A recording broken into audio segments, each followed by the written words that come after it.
हाय दोस्तों, आज मैं कुछ नहीं बोलूँगा, डायरेक्ट शुरू करूँगा। विश्वविद्यालय विश्वविद्यालय की बात करता हूँ तो विश्वविद्यालय कहते किसे हैं? विश्वविद्यालय वह संस्था है जहाँ उच्च कोटि की शिक्षा दी जाती है, परीक्षा ली जाती है और उपाधि प्रदान की जाती है, रिजल्ट घोषित किया जाता है, उसे विश्वविद्यालय कहते हैं। इसको अंग्रेजी में हम यूनिवर्सिटी के नाम से भी जानते हैं। तो विश्वविद्यालय, हम कुछ महत्वपूर्ण विश्वविद्यालय पर ही चर्चा करेंगे। तो हम बात करते हैं विश्व का सबसे प्राचीन विश्वविद्यालय। अगर हम विश्व का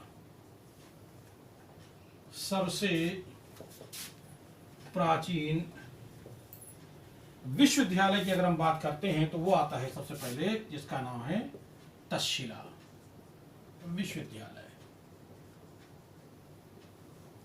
यह विश्व का सबसे प्राचीन विश्वविद्यालय माना जाता है। इस विश्वविद्यालय की खोज अलेक्जेंडर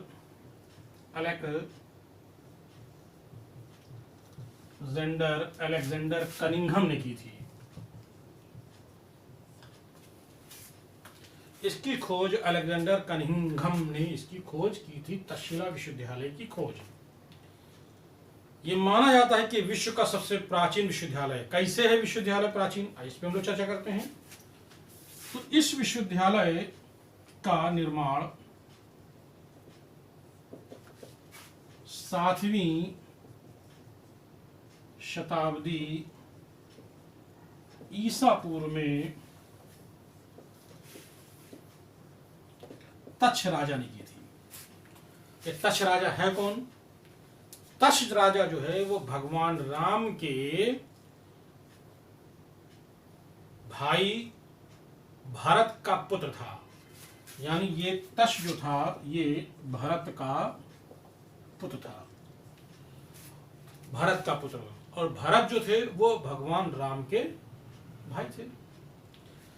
तो तक्ष ने तक्षशिला नामक नगर की स्थापना की और इन्होंने ही एक विश्वविद्यालय का निर्माण कराया, शिक्षा का केंद्र स्थापित किया, जिसे तक्षशिला विश्वविद्यालय के नाम से जाना जाता है।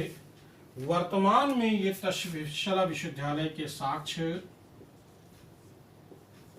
पाकिस्तान के रावलपिंडी से 18 मील दूर उत्तर दिशा में साक्ष्य मिले हैं। फिर ध्यान दीजिएगा, मैंने कहा कि तक्षशिला के साक्ष्य पाकिस्तान के रावलपिंडी शहर से में उससे 18 मील दूर उत्तर दिशा में तक्षशिला के क्षतिग्रस्त अवस्था में तक्षशिला के साक्ष्य मिले हैं। इसकी खोज मैंने आपको ऊपर बताया कि इसकी खोज अलेक्जेंडर कनिंघम ने की थी। चलिए अगला हम लोग विश्वविद्यालय देखते हैं।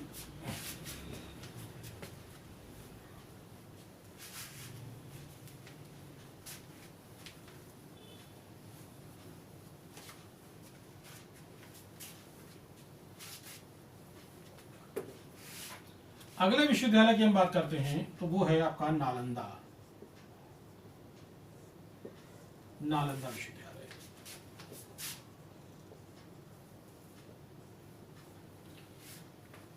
ये भी प्राचीन विश्वविद्यालय में इसकी गिनती की जाती है।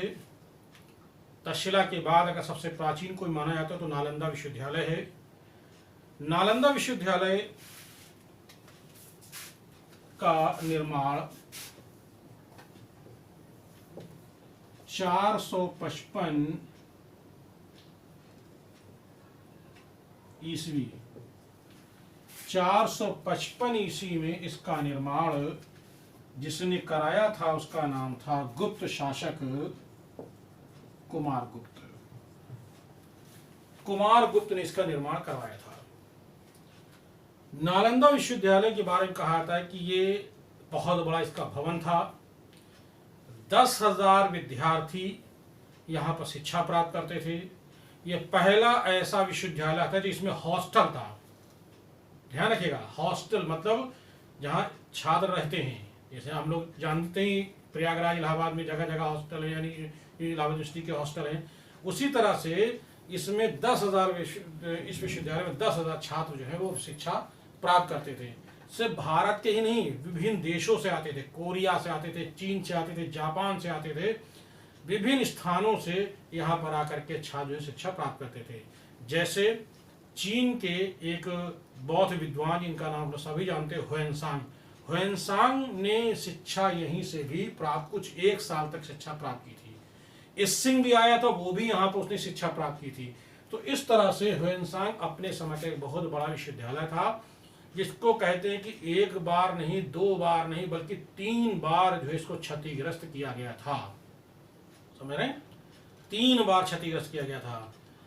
मैंने बताया पहली बार क्षतिग्रस्त जो है वो स्कंदगुप्त के शासनकाल में, गुप्त जब चल रहे थे तब स्कंदगुप्त के शासनकाल में पहली बार क्षतिग्रस्त हुआ। दोबारा फिर इसका एक गौदास राजा था, उसके समय क्षतिग्रस्त हुआ। लेकिन जो तीसरी बार क्षतिग्रस्त हुआ था वो बख्तियार खिलजी ने इसको क्षतिग्रस्त किया था। आइए इसके पे थोड़ा चर्चा करते हैं। कुतुबुद्दीन ऐबक का जो एक सिपह सालार था, इसका नाम था बख्तियार खिलजी।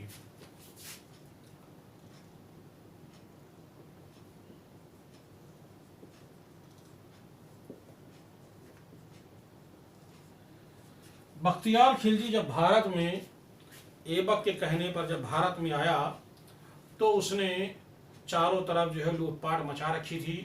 यहीं पर वो बीमार पड़ गया। अपने जितने भी जो उसके साथ में राजवैद आए थे उनसे उसने इलाज कराने का प्रयास किया, लेकिन वो स्वस्थ नहीं हुआ। इसी समय बख्तियार खिलजी को मालूम हुआ कि नालंदा विश्वविद्यालय का जो इस समय जो आचार्य है उसका नाम था राहुल श्रीभद्र। राहुल श्रीभद्र यहाँ के एक आचार्य थे।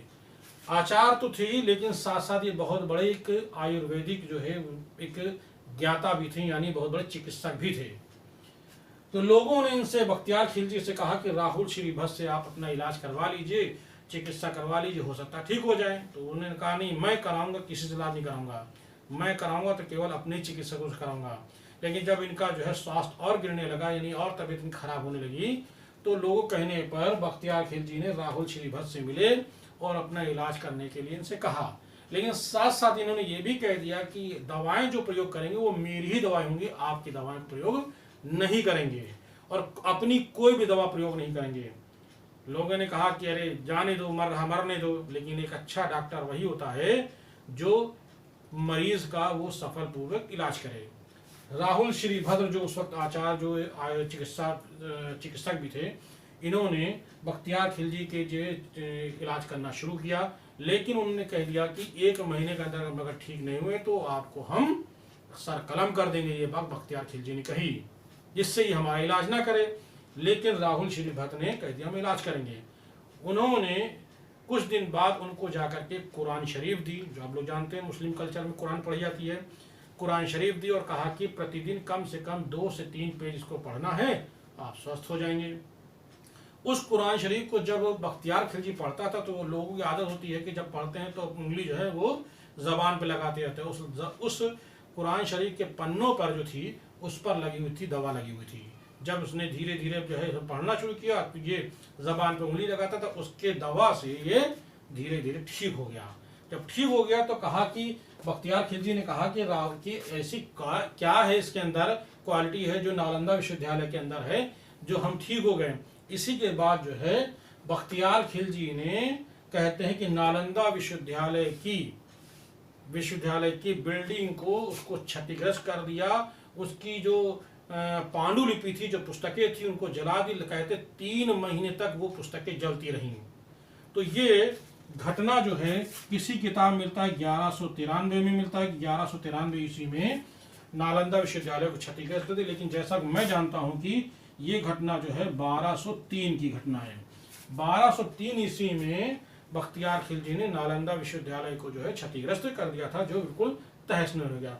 वर्तमान में इसके साक्ष्य हमको जो है, वर्तमान में इसके साक्ष्य जो है जहाँ जो इसका निर्माण जहाँ किया गया था वो हमें बिहार के बिहार के राजगृह में इसके साक्ष्य हमको आज भी इसके साक्ष्य मिलते हैं। इसको नालंदा विश्वविद्यालय के नाम से जानते हैं। चलिए अगला हम लोग विश्वविद्यालय देखते हैं, विक्रमशिला विश्वविद्यालय।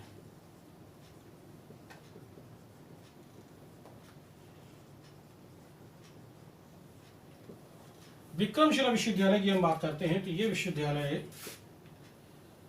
विश्वविद्यालय का निर्माण पाल शासक धर्मपाल, पाल शासक था, पाल शासक धर्मपाल ने इसका निर्माण करवाया था। ये जो निर्माण कराया था ये बिहार के भागलपुर में इसका निर्माण कराया था। ठीक है ना। कब निर्माण कराया था? इसका जो निर्माण हुआ था 775 से लेकर के 800 ईस्वी में इसका निर्माण इसने धर्मपाल ने कराया था। विक्रमशिला विश्वविद्यालय कहते हैं कि इस विश्वविद्यालय को बख्तियार खिलजी ने 1206 में बख्तियार खिलजी ने इसे कर दिया था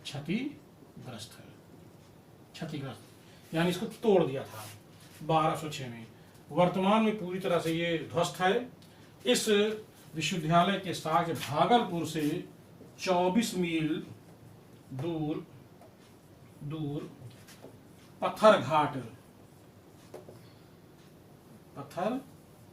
घाट से इसके मिलते हैं क्या? साक्ष्य। वर्तमान में 24 मील दूर पत्थर घाट नामक स्थान के इसके साक्ष्य आज भी मिलते हैं, जिसका निर्माण धर्मपाल ने इसका निर्माण कराया था। चलिए अगला विश्वविद्यालय में देखते हैं आधुनिक भारत के विश्वविद्यालय। आधुनिक भारत विश्वविद्यालय की अगर हम बात करते हैं तो सबसे पहले नाम आता है मद्रास विश्वविद्यालय। मद्रास विश्वविद्यालय। 3 विश्वविद्यालय आप जानते हैं, मद्रास, बंबई और कलकत्ता। ये 3 विश्वविद्यालय उस समय स्थापित किए थे जब वो था 1857 का समय। तो मद्रास विश्वविद्यालय की बात करते हैं तो मद्रास विश्वविद्यालय कहाँ है वर्तमान में? ये तमिलनाडु प्रांत के राजधानी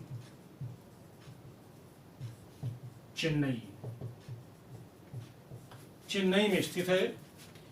इसका मद्रास विश्वविद्यालय की जब बात करते हैं तो मद्रास विश्वविद्यालय 1839 11 नवंबर 1839 में एक सार्वजनिक याचिका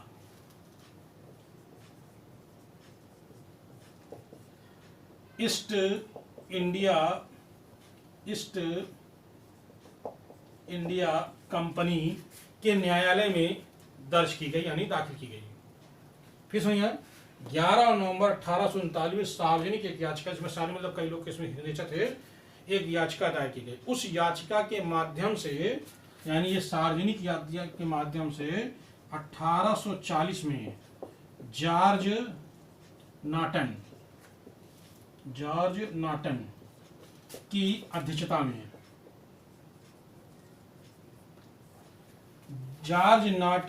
अध्यक्षता में एक समिति का गठन किया गया।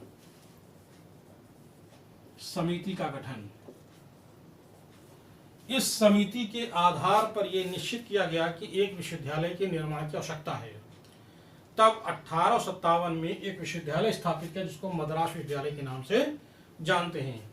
तो ये जो विश्वविद्यालय इस जॉर्ज नॉटन की अध्यक्षता के आधार पर, जो समिति की रिपोर्ट के आधार पर स्थापित किया गया, जो चेन्नई में स्थित है, इसका जो निर्माण है 5 सितंबर नीचे लिख देता हूं, 5 सितंबर 1857। तो आप डेट याद रखिएगा, 5 सितंबर 1857। तो ये हमारा विश्वविद्यालय था, कौन सा? मद्रास विश्वविद्यालय। चलिए अगला हम लोग देखते हैं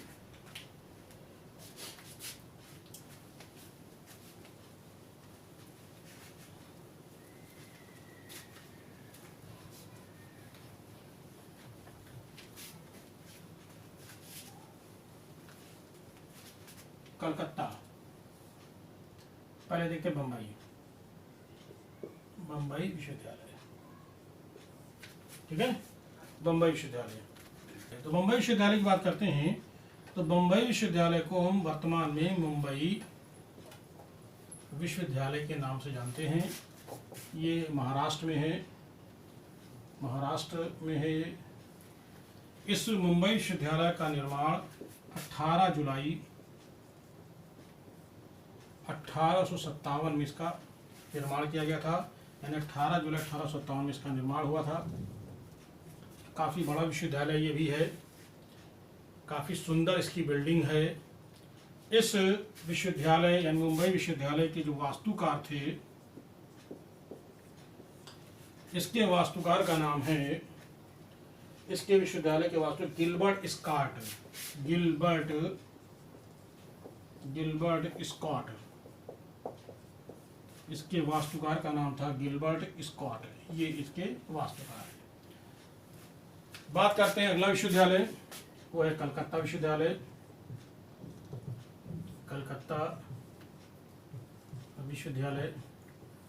तो कलकत्ता विश्वविद्यालय का निर्माण 24 जनवरी 1857 में इसका निर्माण हुआ था। ध्यान रखिएगा, 24 जनवरी 1857 में कलकत्ता विश्वविद्यालय का निर्माण हुआ था। वर्तमान में ये पश्चिम बंगाल में है।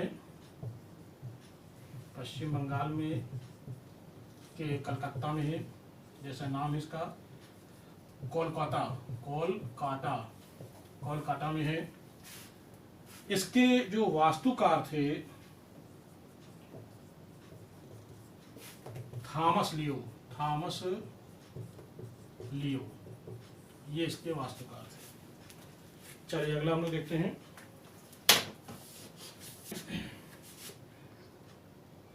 इलाहाबाद विश्वविद्यालय।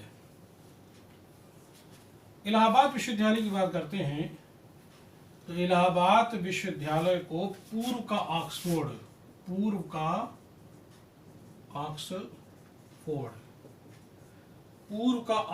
कहा जाता है। ध्यान रखिएगा, इसको पूर्व का ऑक्सफोर्ड कहते हैं, इलाहाबाद विश्वविद्यालय को। पहले ये विश्वविद्यालय म्योर कॉलेज के नाम से जाना जाता था, और म्योर कॉलेज जो था वो इसका स्थापना 1866 में हुई थी। पहले ये म्योर कॉलेज था जिसकी स्थापना 1866 में हुई थी। बाद में इलाहाबाद विश्वविद्यालय का निर्माण 1887 में किसके सहयोग से, अल्फ्रेड लॉयर